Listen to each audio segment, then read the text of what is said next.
Install Android 9.0 Pie on Motorola Moto G7 via LineageOS 16. Please check the description for important notes and all the download links.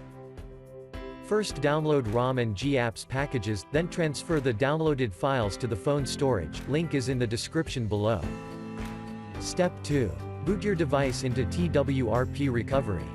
Once in TWRP, click on Wipe, Advanced Wipe, and select the check boxes, as shown in the image, excluding internal storage.